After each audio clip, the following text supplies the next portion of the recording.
बिस्मिल्लाहिर्रहमानिर्रहीम।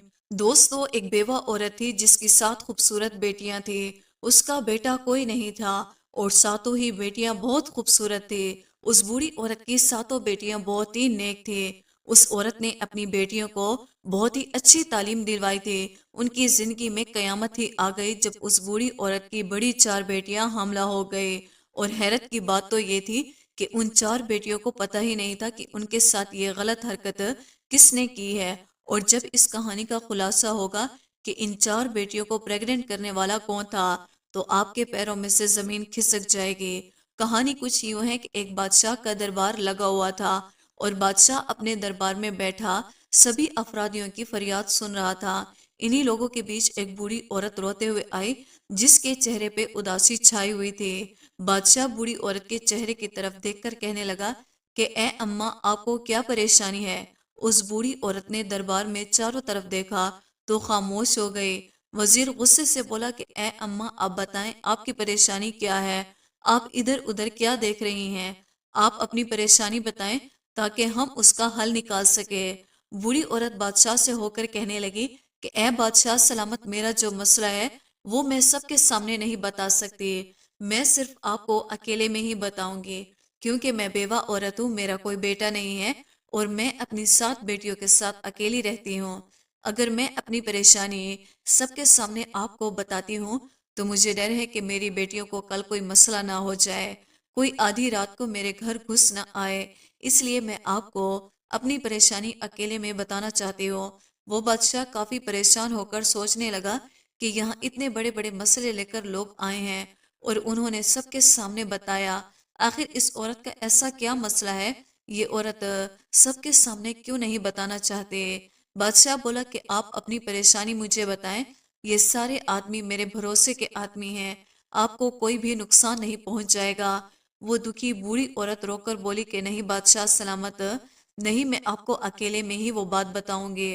तो बादशाह उठ खड़ा होता है और कहता है कि इस औरत को मेरे कमरे में ले आओ ताकि ये बात मुझे अपनी बता सके। अब 2 सिपाही उस बूढ़ी औरत को बादशाह के कमरे में ले जाते हैं। बूढ़ी औरत जब अंदर आती है तो बादशाह उससे कहता है कि ए अम्मा, आप बताएं कि आपकी क्या परेशानी है। वो बूढ़ी औरत बादशाह के कदमों में गिरकर रोने लग जाती है। बादशाह कहता है कि ए अम्मा, आप मुझे बताएं कि आखिर क्या बात है। मेरा दिल बैठा जा रहा है कि ऐसी कौन सी बात है जिसके लिए आपने मुझे अकेले बुलाया। मैं ये हरगिज बर्दाश्त नहीं कर सकता कि मेरी बादशाहत में कोई इतनी दुखी औरत हो और मैं आपका दुख जानकर आपके दुखों पर मरहम ना रखूं, ऐसा हो ही नहीं सकता। आप मुझे अपना दुख बताएं। वो बूढ़ी औरत रोकर कहने लगी, ए बादशाह सलामत, मैं एक बेवा औरत हूँ। मेरे शोहर को वफात पाए अरसा गुजर चुका है और मेरा कोई बेटा नहीं है। मेरी 7 बेटियां हैं। मैं लोगों के अमीर घरों में जाकर बर्तन धोती हूँ, उनके कपड़े धोती हूँ, उनके घरों में काम करती हूँ और उन अमीर घरों से जो बचा हुआ खाना मिलता है, जो मुझे मेहनत मजदूरी के पैसे मिलते हैं, उसी से मैं अपना घर चलाती हूँ। उसी से अपना घर चलाकर अल्लाह ताला का शुक्र अदा करती हूँ। मैंने कभी किसी से कोई शिकवा नहीं किया कि मैं ऐसे गुर्बत की जिंदगी जी रही हूँ। मेरी 7 बेटियां हैं, पर्देदार हैं, वो कभी भी घर से बाहर नहीं जाती, हमेशा अपने सरों पर दुपट्टा रखती हैं। मेरी जिंदगी ऐसे ही चल रही थी। एक मर्तबा मेरी बड़ी बेटी की तबीयत खराब हो जाती है। मैं अपनी बड़ी बेटी को डॉक्टर के पास ले जाकर जाती हूँ। डॉक्टर कहता है कि तुम्हारी बेटी उम्मीद से है, तुम्हारी बेटी हामला है। ये बात सुनकर मेरे पैरों से जमीन खिसक जाती है कि मेरी बेटी तो शादी भी नहीं हुई तो ये हमला कैसे हो गई। हाँ, मैं जब अपनी बेटी को घर ले आई तो उसे मारने लगे कि बताओ किसके साथ तुमने ये मुंह काला किया है और ये बच्चा किसका है। जब मैंने अपनी बेटी को काफी मारा तो मेरी बेटी रोने लगी और मेरे आगे हाथ जोड़ने लगे कि ए अम्मा, मैं नहीं जानती कि ये बच्चा किसका है। ए मेरी प्यारी अम्मा, मुझ पर यकीन करो, मैंने कभी किसी के साथ बदकारी नहीं की, मैं कभी किसी के साथ अकेली बाहर नहीं गई, मैंने कभी किसी के साथ आंख नहीं मिलाई। ए मेरी अम्मा, मुझे नहीं पता कि ये बच्चा मेरे पेट में कैसे आया। वो बूढ़ी औरत अपनी बेटी की बात पर यकीन कर लेती है और कहती है कि ए बादशाह सलामत, मैंने उस बेटी को पैदा किया है। मुझे पता चल चुका था कि मेरी बेटी झूठ नहीं बोल रही और उसके कुछ दिनों के बाद मुझे पक्का यकीन हो गया था कि मेरी बेटी झूठ नहीं कह रही वो बूढ़ी औरत बादशाह को वाकया सुनाते हुए रोने लगी कि ए बादशाह सलामत, हमने इस बात पर सब्र कर लिया, फिर मेरी बड़ी बेटी ने 9 माह बाद एक बेटे को जन्म दिया और हमने मारे मजबूरी के उस बच्चे की परवरिश करना शुरू कर दी। इसके 2-3 माह बाद मेरी छोटी बेटी हामला हो गई। जब मैंने उसको डॉक्टर के पास ले जाकर दिखाया तो डॉक्टर ने कहा कि आपकी बेटी ये भी हामला है, और डॉक्टर की ये बात सुनकर मेरे दिल को दूसरा झटका लगा। मैं सोचने लगी कि मेरी बेटियों के साथ ये सब कौन कर रहा है। हमारे घर पे भी कोई नहीं आता, मेरी बेटियां भी बाहर नहीं जाती। मैंने अपना वाकया अल्लाह पर छोड़ दिया कि या अल्लाह, मुझे इस बात का पता चल जाए कि मेरी बेटियों के साथ ये गंदी हरकत कौन कर रहा है। मेरी दूसरी बेटी ने भी एक बच्चे को पैदा किया। इसके बाद मेरी तीसरी बेटी हामला हो गई और फिर मेरी चौथी बेटी जो कि 14 साल की थी वो हामला हो गई। तो मैं तो लुट गई, बर्बाद हो गई। मुझे तो कुछ नहीं पता चल रहा था कि मेरे घर पे ये क्या हो रहा है। उस दुखी माँ का ये वाकया सुनकर राजा हक्का बक्का हो जाता है कि ये कैसा वाकया सुना रही है। बूढ़ी औरत अपनी कहानी सुनाकर बादशाह के पांव पकड़ लेती है कि ए बादशाह सलामत, मुझे इंसाफ चाहिए, मुझे पता करना है कि मेरी बेटियों के साथ ये गलत हरकत कौन कर रहा है।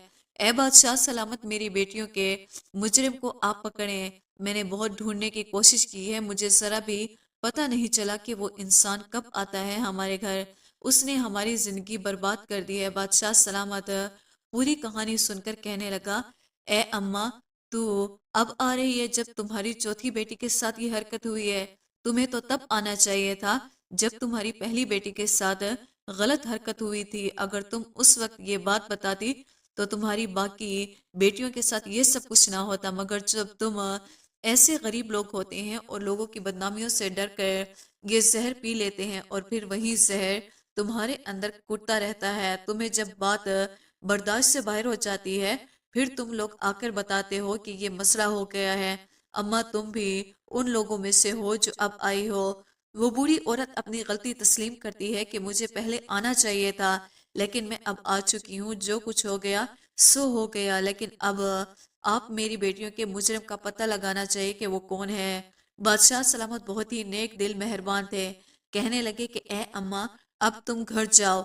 अब ये परेशानी तुम्हारी नहीं है, अब ये परेशानी मेरी है, और मुझसे बर्दाश्त नहीं होता कि मेरी सल्तनत में कोई इतनी दुखी औरत हो, कोई दरिंदा गरीब औरत पे जुल्म कर रहा है और मैं चैन की नींद सो लूं। मेरी बादशाह होने पे लानत है, इसलिए आप अपने घर जाएं। अब ये परेशानी मेरी है। वो बूढ़ी औरत वहां से खामोशी से अपनी चादर लपेटते हुए वहां से बाहर आ गई और अपने घर चली गई। अब बादशाह सलामत वहां से निकलकर वापस आकर बैठ गए और बाकी तमाम लोगों के मसले सुनने लगे।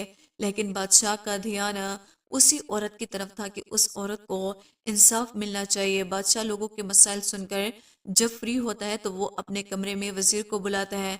वजीर जब बादशाह के चेहरे पर आई परेशानी देखता है तो वो पूछता है कि ऐसी कौन सी बात बता कर गई है वो बूढ़ी औरत जिसकी वजह से आप इतने परेशान हो गए हैं। बादशाह कहने लगा कि मेरी सल्तनत में ऐसे लोग हैं जो इतना बड़ा गुनाह करते हैं और ये भी नहीं सोचते अगर उनका गुनाह हमारे सामने खुल जाएगा तो हम उसको सख्त सजा देंगे। वजीर भी परेशान होकर बोला कि ए बादशाह सलामत, बता दीजिए क्या मामला है। फिर बादशाह सलामत उस वजीर को सारा वाकया बता देता है और कहता है कि कोई दरिंदा है जो उस औरत के घर पे दीमक की तरह लग गया है और उस दरिंदे शख्स को इतना मन भर चुका है कि वो इस बेवा औरत की 4 बेटियों को उस दरिंदे ने हमला कर दिया है।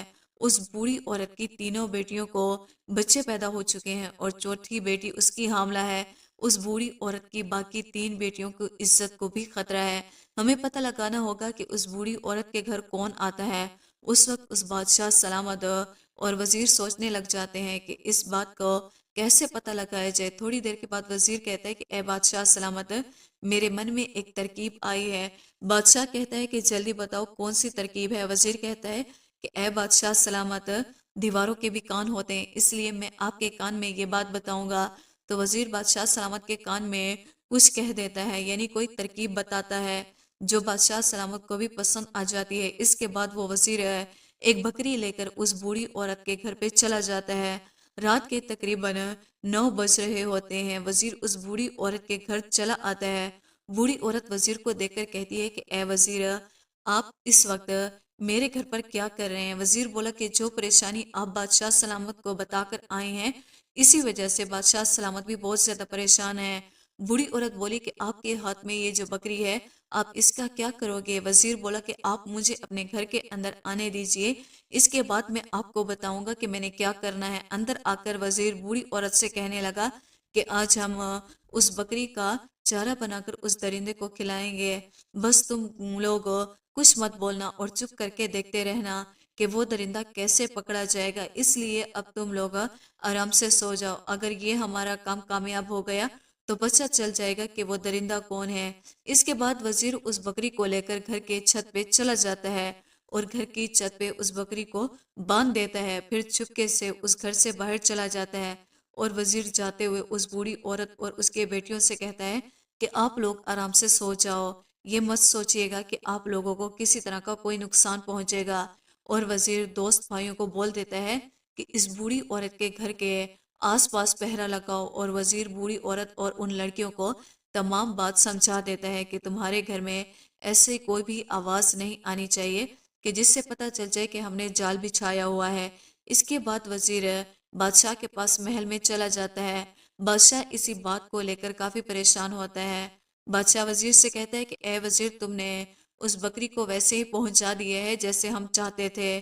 تو وزیر بولا کہ جی بادشاہ سلامت، میں نے اس بکری کو وہیں پر باندھ دیا ہے اور اپنے مقصد کے مطابق سارا کام کر کے آیا ہوں۔ وزیر کہنے لگا کہ اے بادشاہ سلامت، آپ بھی سو جائیں۔ بادشاہ کہنے لگا کہ میں کیسے سو سکتا ہوں، وہ مظلوم عورتیں ہیں، ان پر ظلم ہو رہا ہے، مجھے ایسے میں نیند نہیں آئے گی جب تک میں اس ظالم شخص کو پکڑ کے اس کو سزا نہ دے دوں۔ بہرحال جب آدھی رات کا وقت آتا ہے تو اس بوڑھی عورت کے گھر کے آس پاس ایک سایہ لہراتا ہے اور وہ شخص گھر کی چھت پار کر اور چھت میں سے وہ صحن میں آ جاتا ہے۔ بکری نے چھت پر جب کسی شخص کو دیکھا تو بکری ایک دم سے چلانے لگی۔ وقت آدھی رات کا وقت ہو چکا تھا، ہر طرف سناٹا چھایا ہوا تھا اور آدھی رات کو بکری کی آواز دور دور تک گونج رہی تھی۔ جو سپاہی چھپ کر پہرا دے رہے تھے ان لوگوں نے جب بکری کی آواز سنی تو ان لوگوں کو پتہ چل گیا کہ گھر میں کوئی داخل ہو چکا ہے، اور مقصد یہی تھا کہ اس بکری کو چھت پر باندھنے کا کہ اس گھر میں جو کوئی بھی شخص آئے بکری اس کو دیکھے اور بولنے لگے۔ بکری کی آواز سن کر سپاہی چوکنے ہو گئے۔ جب وہ شخص گھر کے کمرے میں آیا تو سپاہیوں کو بھی پتہ چل گیا کہ بکری کے بولنے سے، اور باقی ان بوڑھی عورت اس کے بیٹیوں کو بھی پتہ چل گیا کہ بکری بول رہی ہے، اس کا مطلب یہ ہے کہ گھر میں کوئی گھس آیا ہے۔ وہ بھی چوکنی ہو جاتی ہیں۔ بکری کی آواز سن کر سپاہیوں کو بھی پتہ چل جاتا ہے اور سپاہی گھر کے اندر داخل ہو جاتے ہیں۔ جب آنے والے شخص نے گھر میں سب کو جاگتے ہوئے دیکھا تو وہ پیچھے کی طرف بھاگنے لگ جاتا ہے اور پیچھے سے وہ دو سپاہی آ کر اس آدمی کو پکڑ لیتے ہیں۔ اس آدمی نے اپنے چہرے پر کالا کپڑا لپیٹا ہوا تھا تاکہ اس آدمی کو کوئی پہچان نہ سکے۔ جب اس سپاہیوں نے اس آدمی کے چہرے سے کپڑا ہٹایا تو وہ بوڑھی عورت اور اس کی بیٹیاں حیرانگی کے ساتھ دیکھنے لگی۔ انہیں یقین نہیں آ رہا تھا کہ یہ آدمی ہمارے ساتھ ایسا کرے گا۔ اس کے بعد وہ سپاہی اس بوڑھی عورت کو کہتے ہیں کہ آپ بے فکر ہو کر سو جائیں، اب مجرم پکڑ گیا ہے، اب ہم اس مجرم کو بادشاہ کے محل میں لے جا کر جائیں گے، کل صبح اس کا انجام ہوگا، آپ پہنچ جائیے گا اپنی تمام بیٹیوں کو لے کر۔ آخرکار صبح ہو گئی، بادشاہ کا دربار لگا ہوا تھا اور وہ آدمی گھٹنے ٹیک کر بادشاہ کے سامنے بیٹھا ہوا تھا۔ اس آدمی کے ہاتھوں کو ہتکڑیاں لگی ہوئی تھی۔ اس وقت اس آدمی کا چہرہ ڈھپا جاتا تھا۔ بادشاہ سلامت کے پاس وہ بوڑھی عورت اور اس کی باقی 7 بیٹیاں بھی آ جاتی ہیں۔ بادشاہ سلامت باقی تمام لوگوں کو باہر بھیج دیتے ہیں۔ اب صرف وہ مجرم، بادشاہ سلامت اور وزیر اور بوڑھی عورت اور اس کی 7 بیٹیاں وہاں پر موجود تھی۔ بادشاہ سلامت اس شخص کے کہنے لگا کہ کیوں بھائی، آپ اتنا تو بتا دے کہ تجھے میرا خوف نہیں رہا کہ جب یہ تمہارا جرم پکڑا جائے گا تو تمہاری سزا موت سے کم نہیں ہوگی۔ بادشاہ سلامت ان سپاہیوں سے کہتا ہے کہ اس آدمی کے چہرے سے نقاب ہٹایا جائے تاکہ ہم بھی تو دیکھیں کہ میری سلطنت میں اتنی ہمت کس میں ہو گئی جو اس مجبور بوڑھی عورت کی 4 بیٹیوں کو حاملہ کر دے۔ جب اس کے چہرے سے نقاب ہٹتا ہے تو وہ بوڑھی عورت قریب آ کر اس کے منہ پر تھوکتی ہے اور کہتی ہے کہ اے درندے انسان، تجھے شرم نہیں آئی؟ میری بیٹیاں تیری بیٹیوں کے جیسی ہیں، یہ تیری سگی بھتیجیاں ہیں، ان کے ساتھ تم نے ایسی گندی حرکتیں کی ہیں۔ جو چچا ہوتا ہے وہ باپ کے سامان ہوتا ہے، تجھے شرم نہیں آئی اپنی سگی بھتیجیوں کے ساتھ ایسا کرتے ہوئے؟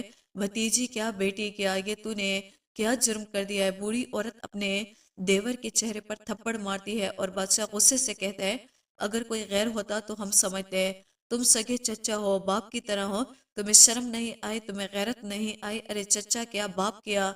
उनके बाप इस दुनिया में नहीं थे और चचा की जिम्मेदारी थी कि अपनी भतीजियों का ख्याल करता, उनके रिश्तों की फिक्र करता, और तू चचा ही डाकू बने रहे। इसके बाद भी वो शख्स कहने लगा कि ए बादशाह सलामत, मैं इन लड़कियों का चचा हूँ, ये हमारे घर का मामला है, आप हमारे घर के मामले से दूर रहें। बादशाह सलामत अपनी तलवार निकालकर उसके सर के ऊपर रख देता है और कहता है कि सच सच बताओ, तुमने ऐसा क्यों किया? तब उस शख्स के चेहरे पर खौफ आता है और वह बताता है कि ए बादशाह, हम दो भाई थे, मेरा भाई मुझसे बड़ा था, मेरे भाई की तो शादी हो गई थी, उस वक्त मेरी शादी नहीं हुई थी। मेरा बड़ा भाई मुझसे बहुत मोहब्बत करता था, मेरी बहुत फिक्र करता था, क्योंकि मैं उसका छोटा भाई था। लेकिन जब मेरे बड़े भाई की शादी हुई, उसकी बेटियां हुई, उसके सर पे तमाम जिम्मेदारियां आ पड़ी, तो मेरे भाई का ध्यान मुझ में से कम हो गया और अपने घर वालों पे ज्यादा हो गया। तब भाई का ध्यान मुझसे हटने लगा और अब वो सारा ध्यान अपनी बीवी और अपने बच्चों पर देता था। मेरे दिल में मेरे भाई के लिए नफरत पैदा हो गई थी, मेरा भाई ऐसा क्यों करता है? और भाई से नफरत करने के नतीजे में मैंने अपनी भाभी और भतीजियों से भी नफरत करने लगा। इसके बाद मेरा भाई फौत हो गया। जब मेरे बड़े भाई की बेटी बड़ी जवान हुई तो वो बहुत ही खूबसूरत थी, मेरा दिल उस पे आने लगा। मेरी नीयत जब खराब होने लगी तो मैंने अपनी भाभी से कहा कि आप अपनी बड़ी बेटी की शादी कर दे, लेकिन भाभी ने मेरी बात ना सुनी। मेरी भतीजियां जवान थी, उनकी शादियां नहीं हो रही थी, खूबसूरत भी थे। जब मैं अपनी भतीजियों को देखता था तो मेरे दिल में गंदगी पैदा हो जाती थी। मेरा दिल मुझे मजबूर करता था कि मेरी खूबसूरत भतीजियां हैं, ये बाहर जाएंगी, उनकी शादियां होंगी तो मैं खुद ही उनके साथ ये गलत हरकत कर लूं। इसके बाद मेरे दिल में शैतान पैदा हो गया। मैं एक हकीम के पास गया और उसे कहा कि मुझे कोई ऐसी जड़ी बूटी बता दो जिसे सूंघने के बाद तमाम लोग सो जाएं और सो जाने के बाद कोई भी हरकत ना कर सके। बस इसी तरह तभी से मैंने वो जड़ी बूटियां लेकर घर की छत की तरफ सहन में से आ जाता और बाप भी और उसकी बेटियों को भी वो जड़ी बूटियां और सुंघाता और उनको सूंघने से वो 4-5 घंटों के लिए बेहोश हो जाती थी और जिसके साथ मैंने बदकारी करनी होती उसके साथ बदकारी कर लेता था और फिर उसको उसी हालत में छोड़ देता था, जैसे उसको पता ही ना चले। उसको वैसे कपड़े पहना देता, फिर मैं घर वापस आ जाता और जब मेरी भतीजियां सुबह उठती थी तो उनको मालूम भी नहीं होता था कि उनके साथ क्या हुआ है। और यही काम मैं कई सालों से कर रहा था। लेकिन अगर मैं उस वक्त छत पे बकरी को देखकर समझ जाता कि ये बकरियां मुझे चारा बनाने के लिए बांधी गई हैं तो मैं वापस चला जाता। मैंने सोचा कि मेरी भाभी ने दूध लेने के लिए ये बकरी खरीदी है और छत पे बांध रखी है। मैंने उस वक्त बकरी की तरफ ध्यान ही नहीं दिया, मेरा ध्यान तो बदकारी की तरफ था। इसके बाद जब वो शख्स अपना सारा गुनाह मान लेता है, अपना जुर्म तस्लीम कर लेता है, तो बादशाह सलामत वजीर को इशारा करता है। वजीर अपनी तलवार निकालकर उस शख्स का सर उसके धड़ से अलग कर देता है, जिसके बाद उसका जिस्म थोड़ी देर के लिए तड़पता है और फिर सजा के तौर पर ठंडा हो जाता है। इसी तरह से उस दरिंदे शख्स को, उस जालिम चचा को सजा मिल जाती है और फिर बादशाह सलामत उस बूढ़ी औरत की तरफ देख कर कहता है कि ए अम्मा, अगर आप मुझे बता देती पहले तो आपकी बाकी 3 बेटियों को ये दुख ना झेलना पड़ता। लेकिन मेरा आपसे वादा है कि आप इन 4 बेटियों को वो खुशियां भी मैं दिलवाऊंगा जिनकी ये हकदार है। फिर बादशाह सलामत अपने सिपाहियों में से 4 सिपाही जो बहुत ही समझदार सुलझे हुए होते हैं, उन 4 सिपाहियों से उन चारों लड़कियों की शादी करवा देता है और बहुत सारा मालो दौलत पैसा भी साथ देता है। इसके बाद वो बूढ़ी औरत रोकर बादशाह का शुक्र अदा करती है।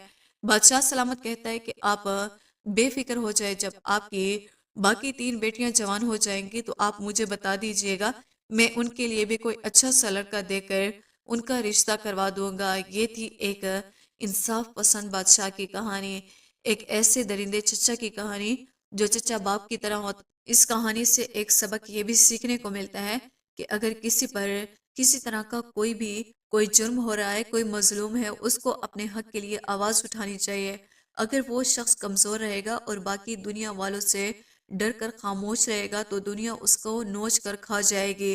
दोस्तों, उम्मीद करते हैं हमारी आज की वीडियो आपको पसंद आई होगी।